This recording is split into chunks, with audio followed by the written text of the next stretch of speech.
Today I'm going to pot these chili peppers into these pots. These are overgrown now. I should have done maybe a week ago. Anyways, I'm going to pot them now. The potting mix I'm using is multi-purpose compost, and I am adding some vermiculite. It's not a mandatory. It's good to have either vermiculite or perlite or both of them. Reason being, they create a lot of aeration to the roots, so the roots can grow healthy. At the same time, they also retain some water within themselves, so you don't need to water much as well. So those are the two different benefits using vermiculite and perlite. You can use both of them, or you can use any one of them if you have it. Otherwise, it's not a mandatory.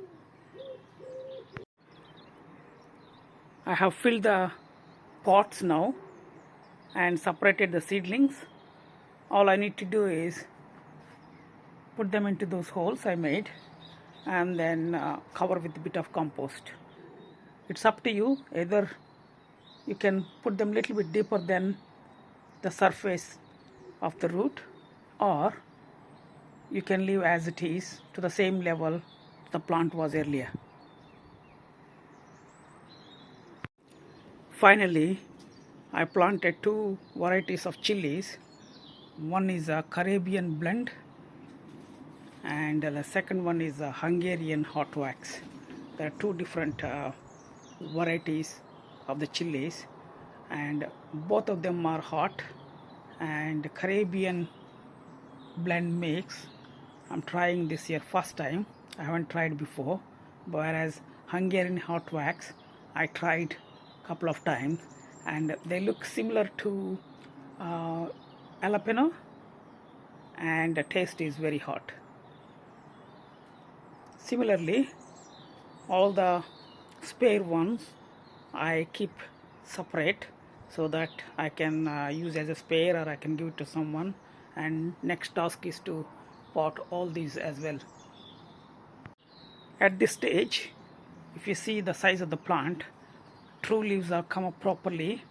If you want to give any fertilizer to your plant, you can give some balanced fertilizer but dilute. For example, Grow More liquid feed is 777 NPK, which is a balanced fertilizer.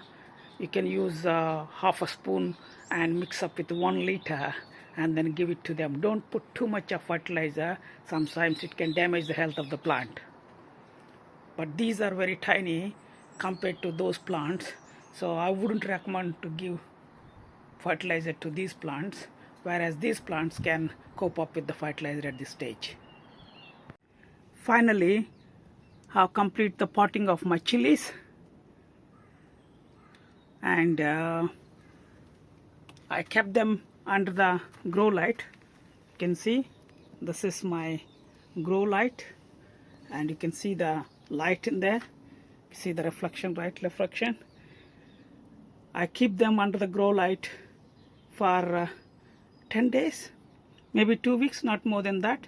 They're already under the light for 28 days, maybe 1 month, and that's more than enough. That's why they grown too tall, and then I can keep them outside without any problems. They can survive properly with the normal light available outside, because this is the greenhouse and you can see plenty of light coming outside, and that's more than sufficient for those chilies to grow faster and available to be planted maybe end of April or first week of May. Let's see how it goes.